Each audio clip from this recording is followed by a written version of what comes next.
Quando nós somos batizados, cumprindo a determinação do Senhor Jesus, lá em Mateus 28, deixa eu ler aqui, Mateus 28, 19, 18, 19, 20, né? Nós vemos essa orientação do Senhor Jesus. Jesus disse: é-me dado todo o poder no céu e na terra. Portanto, ide e fazei discípulos de todos os povos, batizando-os em nome do Pai, do Filho e do Espírito Santo, ensinando-os a guardar todas as coisas que vos tenho mandado. Certamente estou convosco todos os dias até a consumação do século. Então, por que nós nos submetemos ao batismo? Porque é uma ordenança do Senhor Jesus, né? Nós que aceitamos, o recebemos no nosso coração, que o amamos, nós queremos, evidentemente, fazer tudo aquilo que Ele nos ensinou a fazer. Agora, o batismo, que aqui está dizendo assim, em nome do Pai e do Filho e do Espírito Santo, em outros textos está em nome de Jesus, né? Talvez você entenda que Jesus, o Pai e o Filho são os mesmos, né? O batismo é algo que nos torna membros do corpo de Cristo, da igreja do Senhor Jesus. Ninguém pode dizer que é membro da igreja se não for batizado. Pode ser simpatizante, amigo, admirador, mas se não for batizado, não é membro da igreja, não faz parte da igreja do Senhor Jesus. É muito claro a Escritura para dizer isso. Mas tem muita confusão na questão de palavra, né? Palavra é um problema. Até pedi para o Juninho voltar um cântico aí. Coloca para nós aí, Juninho, que nós cantamos. Nós vamos corrigir isso aqui, porque a gente canta errado. É ruim você fazer uma confissão. Um cântico é uma confissão, né? Um cântico é uma oração, é uma confissão. Então esse texto aqui estava escrito ali, ó: a cruz me libertou. Não foi a cruz que te libertou, meu irmão. A cruz não liberta ninguém. Quem te libertou? Fala bem alto. Jesus. Jesus nos libertou. Então, quando eu canto na cruz, eu estou entendendo que aquele que está lá na cruz, Ele me libertou. Amém? Uma letrinha, hein? Uma letrinha faz toda a diferença. Se você cantar a cruz me libertou, você está falando uma bobagem muito grande, sentido teológico. Está falando uma heresia. Está negando a sua fé em Jesus, porque a cruz não te libertou, é Jesus que te libertou. Ele estava lá na cruz. Então eu pedi para ele, ó, vamos voltar lá e vamos fazer a confissão correta. Amém? Vamos proclamar aquele que nos libertou mesmo. Então, seja exaltado, engrandecido, seu nome é santo, poderoso é, e não há nada que apague o seu amor. Na cruz me libertou, na cruz me libertou, na cruz me libertou, na cruz me libertou. Amém? Você percebeu a diferença? Então a palavra tem essas nuances, né? Essas coisinhas. Uma letra muda tudo. Eu me lembro, quando cheguei aqui em Votuporanga, o nosso irmão Batista Belotti trabalhava na livraria e vendia a Bíblia, né? Aí chegou um irmão lá correndo e falou assim: eu comprei essa Bíblia com o senhor aqui, mas essa Bíblia não é a Bíblia certa, não. Não, mas é sim, é a Bíblia certa, porque ele estava com a edição atualizada e ele queria a versão corrigida. que é uma Bíblia mais usada, principalmente pelos pentecostais. E aí ele mostrou algumas palavras, ó, isso aqui, ó, muda todo sentido. Algumas palavras mudam todo sentido. Hoje nós temos muitas versões, né? Temos muitas versões da Bíblia, e realmente para estudar a Bíblia, você precisa escolher qual Bíblia você vai usar. Nem toda a Bíblia é boa para estudo. Por quê? Porque ela tem a sua própria interpretação e vai te induzir a um pensamento diferente do que o autor do texto pensava quando escreveu aquilo, né? Então, na questão do batismo, por exemplo, virou uma questão muito forte de doutrina.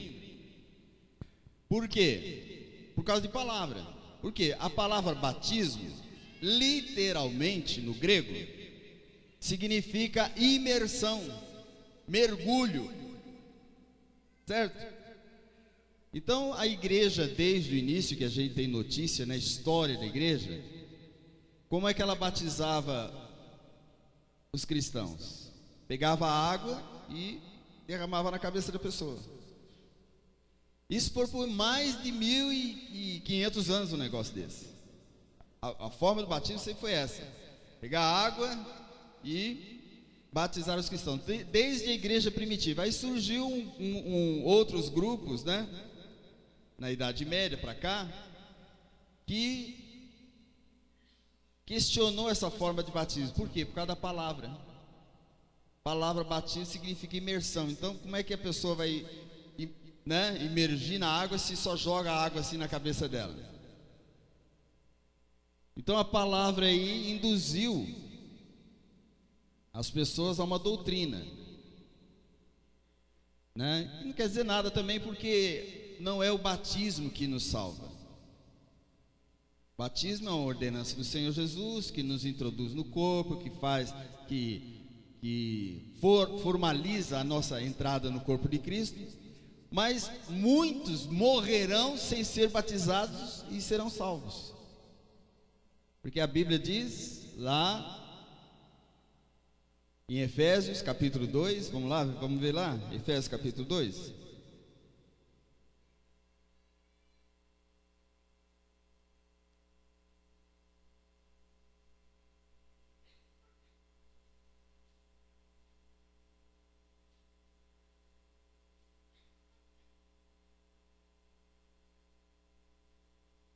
Efésios capítulo 2, versículo 8. Vamos ler aí? Pois vamos ler todos juntos?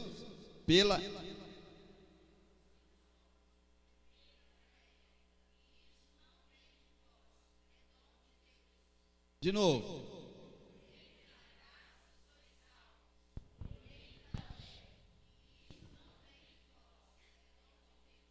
Apareceu a palavra batismo aí? Não. E nós somos salvos então por quê? Pela graça de Deus. O que significa a graça de Deus? A misericórdia de Deus, o amor de Deus, a decisão de Deus de nos salvar, certo? É dessa forma que somos salvos. Agora, entrar no corpo de Cristo é importante para podermos participar da comunhão com a igreja, com o corpo de Cristo. Então, o batismo nos insere no corpo de Cristo. Há aqueles que não serão batizados e farão parte do corpo de Cristo. Como, pastor? Não teve tempo para batizar. O ladrão da cruz foi inserido no corpo de Cristo sem ter sido batizado. Ele morreu lá na cruz. E muitos outros tantos que a gente não faz nem ideia, né? Ou aquelas pessoas que recebem a Jesus no leito da morte lá no hospital e não tem condição de ser batizado, é salvo. Por quê? Porque é pela graça de Deus que nós somos salvos, não pelo batismo. Batismo, no grego, ninguém em sã consciência, de forma responsável, pode dizer que é na água ou em água.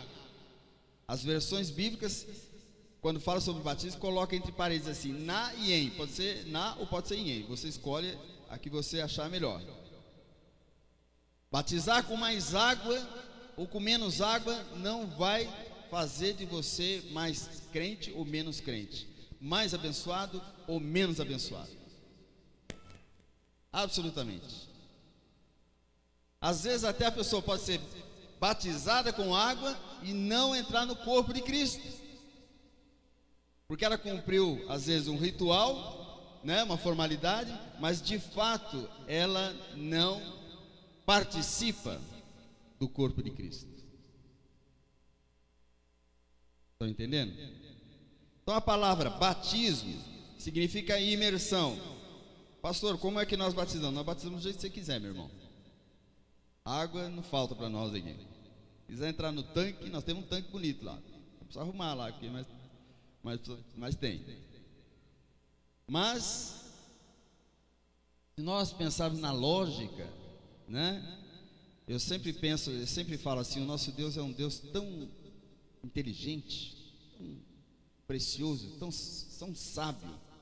Não nos imporia situações nenhuma que nos levasse ao ridículo ou a condições vexatórias para cumprir rituais.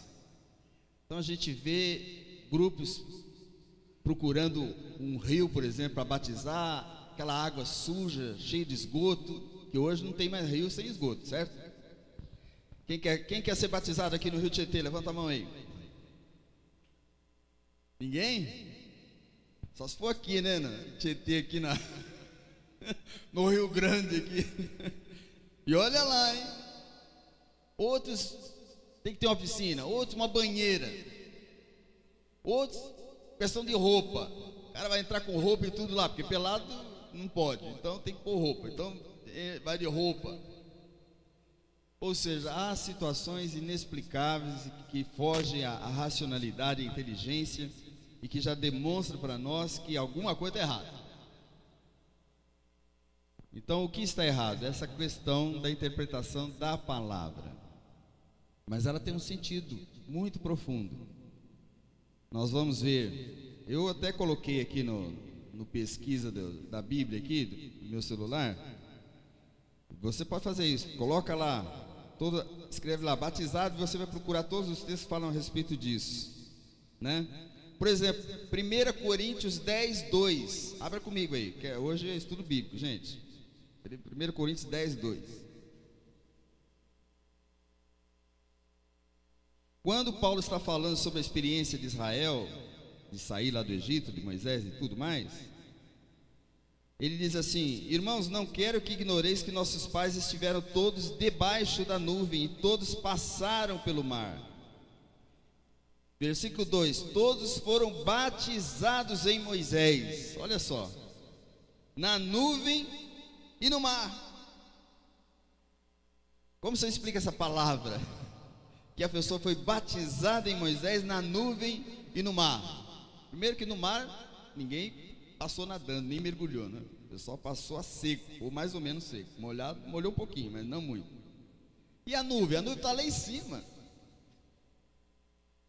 Você não tem contato nenhum com a nuvem. Mas o texto diz que eles foram batizados. Então, o que significa esse batizado? O que significa essa palavra? Significa que eles foram introduzidos em algum lugar. Aqui eles foram introduzidos como povo de Deus, no reino de Deus. Então essa palavra é a mais lógica que nós encontramos também para frente aqui. Espera aí, deixa eu ver aqui, ligar esse negócio aqui.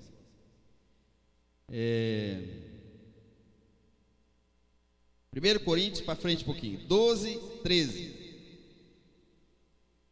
12 e 13. 1 Coríntios 12, 13. Portanto, vos quero fazer compreender. Não é isso não, peraí. 12, 13. 12, 13. Pois todos nós fomos batizados, olha a palavra batizado aí, em um só Espírito, formando um só corpo, quer judeus, quer gregos, quer servos, quer livres, e a todos nos foi dado de beber de um só Espírito. Então aqui a palavra está dizendo que nós fomos batizados aonde? Em um lugar. Tem um lugar que foi batizado aí. Mas qual é o lugar? Um Espírito. fazendo o quê? Um só corpo. Então nós somos batizados no corpo de Cristo, ou seja, nós somos, como diz lá mesmo Moisés, no caso de Moisés, nós somos introduzidos no corpo de Cristo. O corpo de Cristo aqui não é que você pegou, o corpo de Cristo é grandão e a gente vai entrando dentro dele assim, não, ó, espetado lá dentro, não. O corpo de Cristo é a igreja. É a palavra, é a fórmula que Paulo explica para nós. A igreja do Senhor Jesus, que somos nós todos. Eu não sou igreja sozinho. Ninguém é igreja sozinho. Ninguém tem condições de ser igreja sozinho. Eu só posso ser igreja se eu me associar a outro irmão. Jesus disse: tendo 2 ou 3, aí já vira igreja, já forma uma igreja. Então, a reunião dos crentes, a reunião dos cristãos, a reunião do povo redimido, a reunião de todos aqueles que confessam com a sua boca: Jesus Cristo é o meu Senhor. Essa é a igreja. E para entrar nela, você é introduzido, batizado. Essa palavra batismo é introdução. Mergulhou ali dentro, você entrou para dentro do corpo de Cristo. Amém? Esse é o objetivo. Se você batizou, não entrou no corpo de Cristo, você só tomou banho. Não aconteceu nada. Tem coisa que não depende de água. Lembra quando Jesus foi lavar o pé dos discípulos? Jesus falou para eles: olha, vocês me chamam mestre, Senhor, e olha só o que eu estou fazendo. Pegou um negocinho d'água e começou a lavar os pés dos discípulos. Pedro falou assim: não, meu pé não. Imagina que o senhor vai lavar meu pé. Jesus disse para ele: se eu não lavar seu pé, você não tem parte comigo. Ele falou: não, Senhor, então lava o pé, lava a cabeça, lava o corpo inteiro. Ele falou: não, lavou o pé, já chega.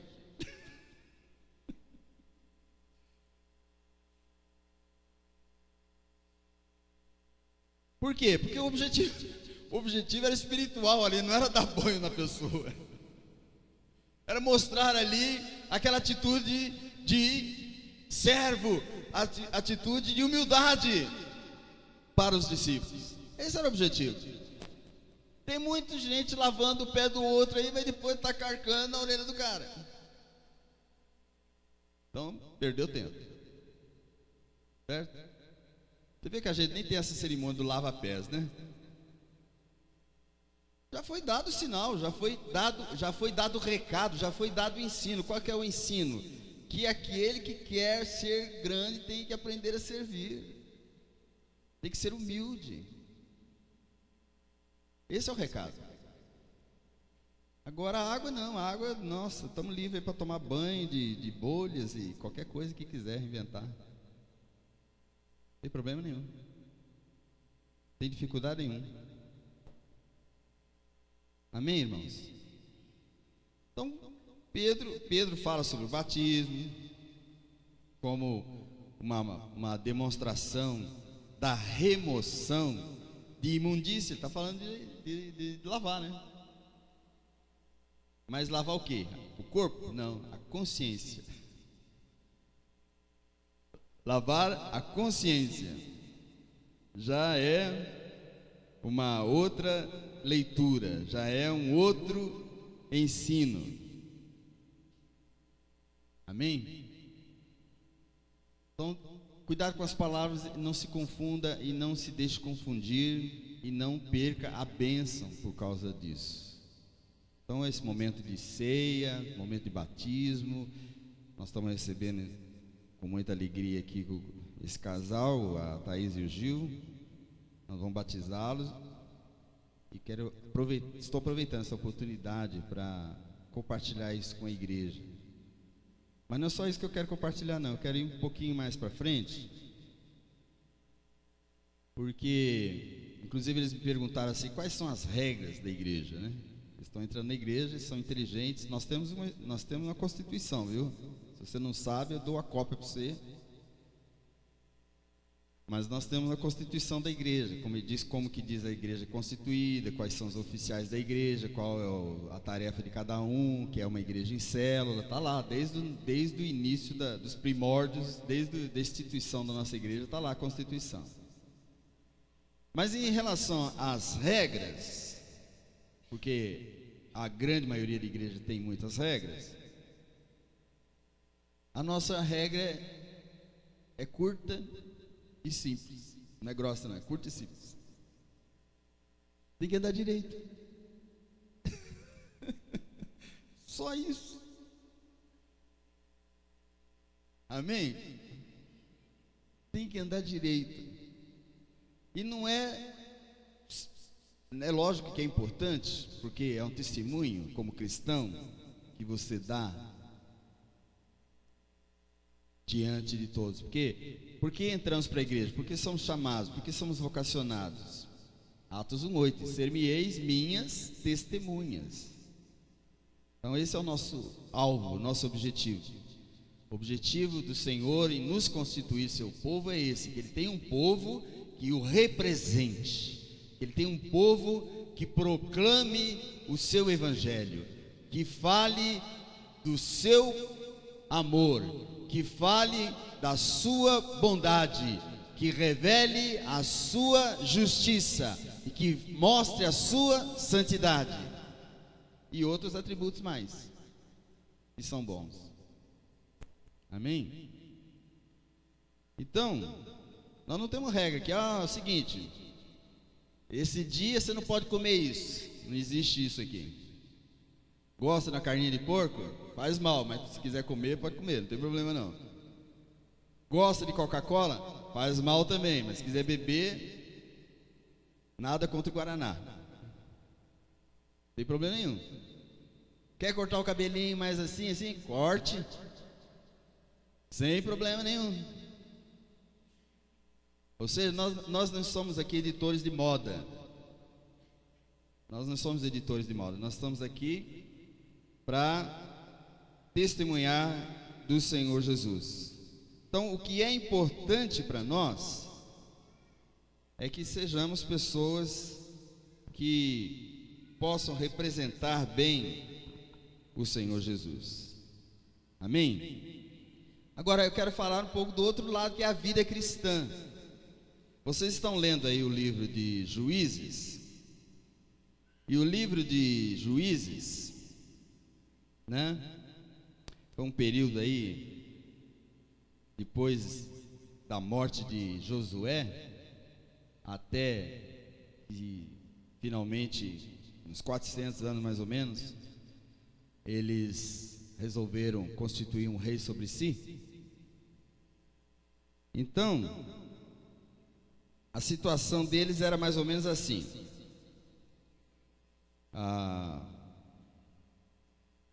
Vamos abrir em Juízes.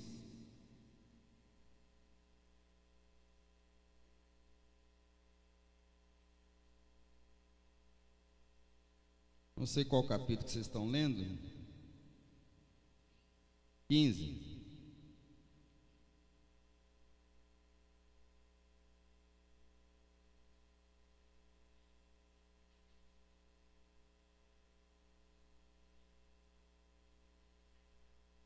É o 15? Oi? Até o 15. Ah, tá. Aqui no 14 e 15 é a história do Sansão, né?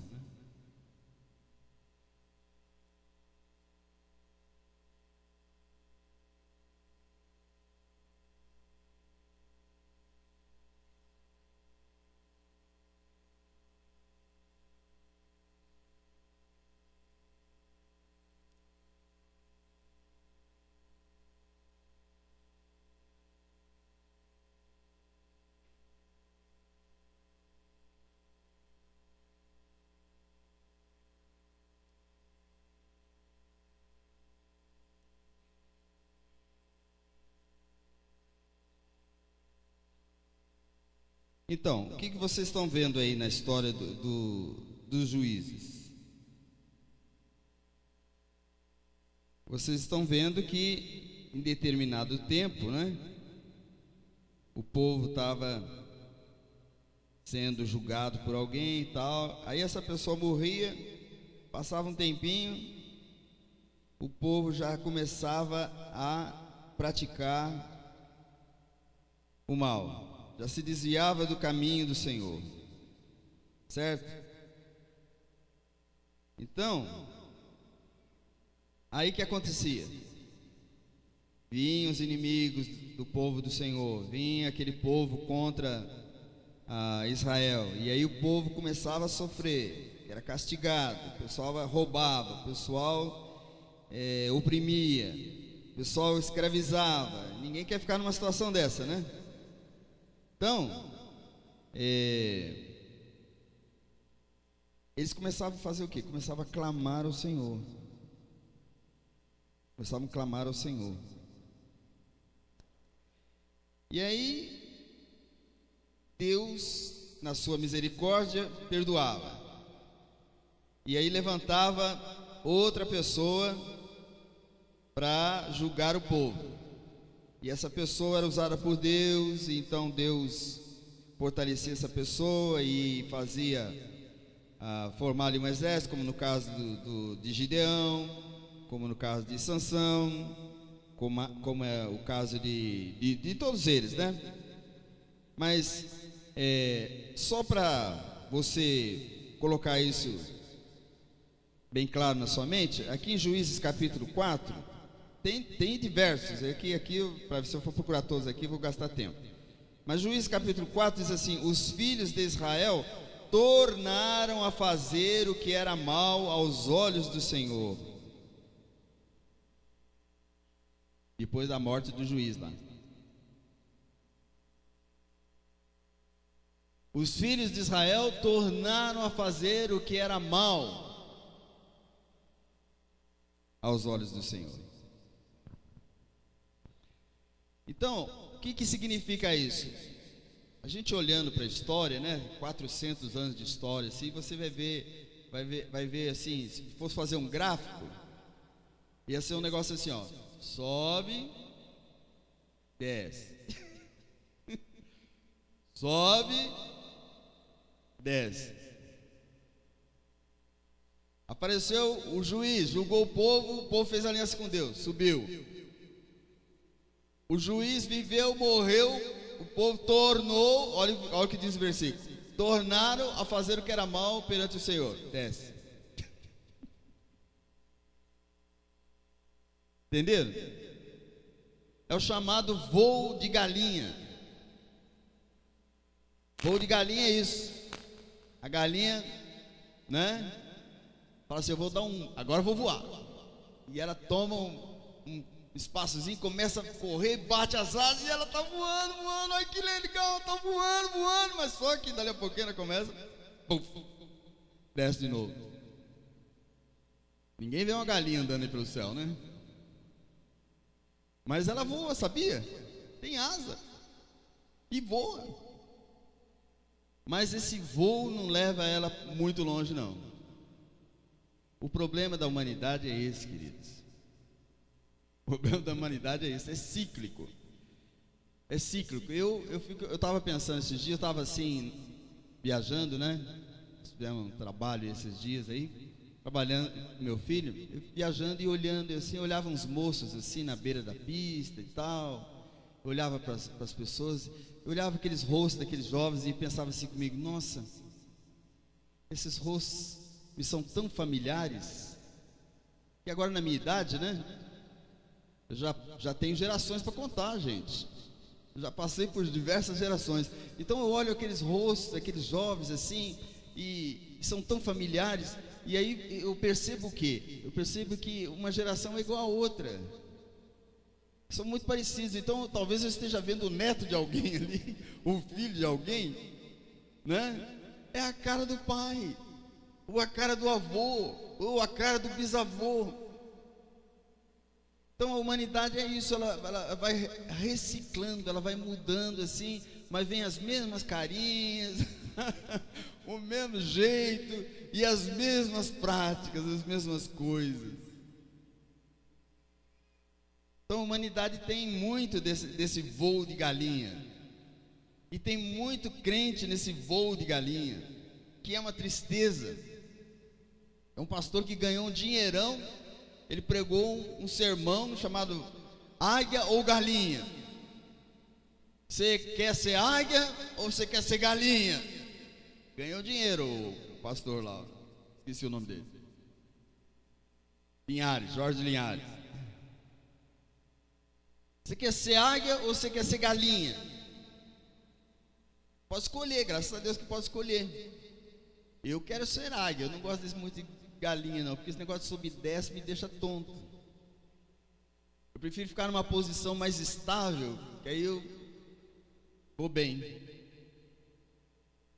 Mas tem gente que gosta de estabilidade, tem gente que gosta de subir e cair, que eu fico admirado. É isso que a gente vê quando a gente lê Juízes e vê esse povo assim, que ora está lá em cima, servindo ao Senhor, está tudo bem. Morreu o líder, parece que Deus morreu junto. Será que Deus morreu quando morreu o líder? Morreu o líder, a turma dá aquela afundada, aquela mergulhada na sua fé. E não é uma mergulhada pequenininha, não, é uma mergulhada feia. É uma mergulhada terrível, porque passam a fazer coisas tão irracionais, tão difíceis da gente se entender, né? Como é que o camarada pode fazer lá, chegar e juntar o ouro da família toda para fazer um ídolo?